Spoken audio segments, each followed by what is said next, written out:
खबरें लेकर हाजिर हूं मैं अशोक कुमार अंज। तो आइए चलते हैं खबरों की ओर। नीतीश कुमार उस समय कंबल ओढ़कर काहे सोए हुए थे? ये राजनीति में करने वाले लोगों को सूट करता है कि जब केंद्र की सरकार में आप नहीं है तो केंद्र पर दोषारोपण कर दिया। अभी नीतीश कुमार कुछ दिन पहले उनकी कुंभकर्ण निंद्रा से उठे और कहे बिहार को विशेष राज्य का दर्जा मिलने के लिए आंदोलन होना चाहिए। कोई उनसे ये पूछने वाला नहीं है कि भाई जो आप 18 साल मुख्यमंत्री रहे, इस 18 साल में 15 साल तो आप भाजपा के साथ ही मुख्यमंत्री रहे हैं। 2017 से लेकर 2022 तक तो भाजपा एनडीए की सरकार बिहार में भी थी और दिल्ली में भी थी।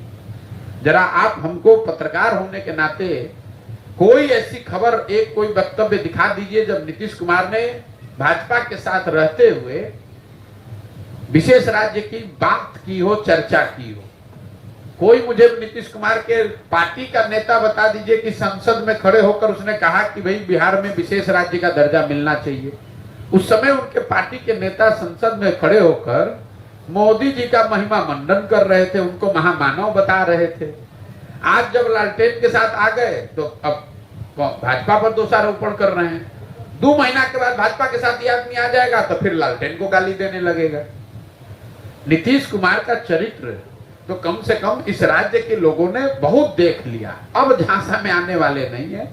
ये नीतीश कुमार के राजनीतिक करियर का अंतिम दौर चल रहा है। जो सिस्टम है पूरा, जिसको आप तंत्र कहते हैं, सिस्टम कहते हैं, सरकारी नौकरियों में कुल बिहार के 1.57% लोग ही हैं। सिर्फ 1.57% लोग ही, 2% से कम लोग ही, चपरासी से लेकर चीफ सेक्रेटरी तक सबको अगर आप जोड़ दीजिएगा तो 2% से कम लोग सरकारी नौकरियों में हैं। तो पूरी जो व्यवस्था है वो सिर्फ 2% सरकारी नौकरी करने वाले लोगों की वजह से नहीं है। दिक्कत यह है कि जो जनप्रतिनिधि हैं, लोकतंत्र में मालिक वो है जिसको आप चुनकर बैठाते हैं। अफसर क्या करेगा? अफसर तो वैसे काम करता है जैसे काम कराना वाले लोग चाहते हैं। यही नीतीश कुमार हैं। 2005 से 2010 में यही तंत्र था, यही अफसर था। आपको कई क्षेत्रों में सुधार दिखा है, आज वो सुधार आपको नहीं दिख रहा है, बदहाली दिख रही है। इसलिए कि नीतीश कुमार की अपनी प्राथमिकता बदल गई है। उस समय वो बिहार को सुधारने में लगे हुए थे, आज अपनी कुर्सी बचाने में लगे हुए हैं। क्योंकि आप बिहार के पत्रकार हैं तो स्वाभाविक तौर पर आपको नीतीश कुमार बहुत बड़े तोप दिखते हैं। 42 विधायकों वाले दल के नेता, लंगड़ी सरकार चलाने वाले आदमी, जो कभी उछल के कमल के साथ, कभी लालटेन के साथ, जिसका खुद भरोसा नहीं है, जिसको खुद नहीं पता है कि कल वो कहाँ रहेगा, उसको देश में कौन नेता बना रहा है ये सिर्फ बिहार के पत्रकारों को पता है।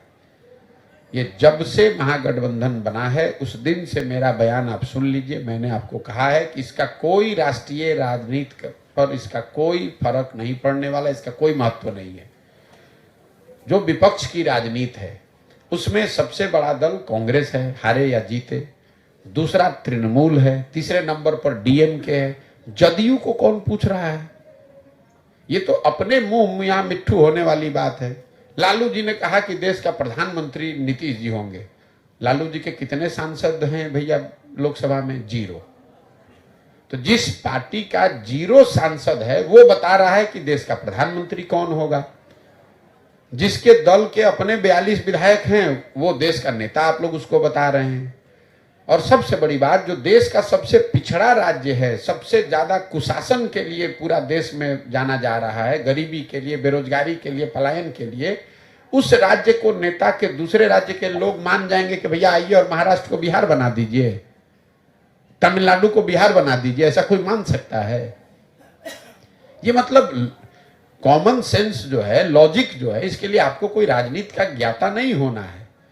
इतनी समझ तो लोगों को है कि आप केरल में जाइएगा तो केरल के लोग कहेंगे कि हम केरल को बिहार जैसा बनाना चाहते हैं।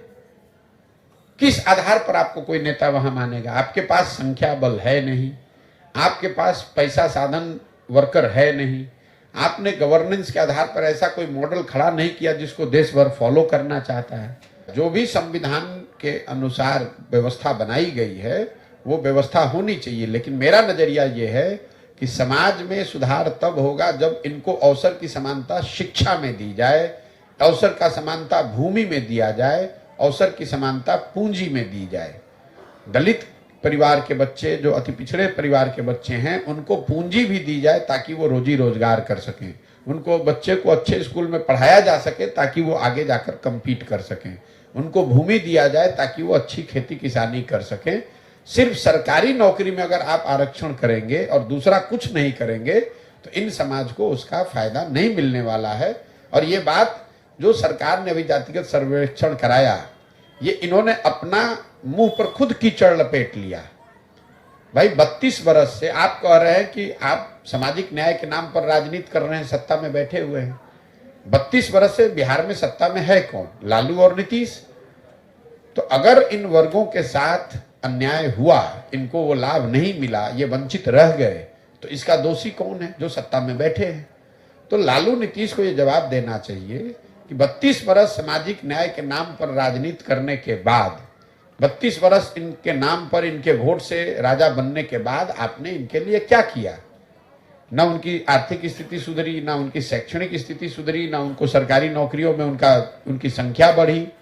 अब फिर आप कह रहे हैं कि इसको 50 से 65, 65 से 80, अब जो करना है कर लीजिए। भाई जब वो आदमी चला गया मजदूरी करने बॉम्बे में, तो आप बिहार में सरकारी नौकरी में कितना भी आरक्षण दे दीजिए। ये तो समाज को मूर्ख बनाने का प्रयास है कि हम लोग बिहार के लोग हैं, बाहर जाते हैं, हम लोग को बिहारी कह के महाराष्ट्र में भी गाली पड़ती है, उत्तर प्रदेश में भी, दिल्ली में भी, तमिलनाडु में भी। हम लोग अगर पिछड़े हैं, हम लोग अगर अनपढ़ हैं, अगर हमारे बच्चे मजदूरी करने कहीं जाएंगे तो वो आपको सिंहासन पे तो बैठाएगा नहीं। ये समझ हम और आप डेवलप नहीं करते और बेकार दूसरे राज्य को गाली दे रहे हैं। मैं आपको बता रहा हूं, अगर महाराष्ट्र का आदमी आकर बिहार में खेत में मजदूरी करेगा तो उसके बारे में आप क्या कहिएगा?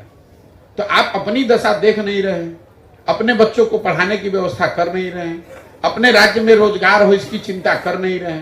कोई सांसद कुछ कह दिया, अब इसी पर हल्ला मचाए जा रहे हैं। सांसद ने कह दिया कि ये गोमूत्र वाला राज्य, गलत बात है, नहीं कहना चाहिए, बिल्कुल गलत बात है, लेकिन आपको उससे बुरा लग गया और आपका बच्चा दिन भर रोड पर घूरा पर घूम रहा है, उससे आपको कोई चिंता ही नहीं है।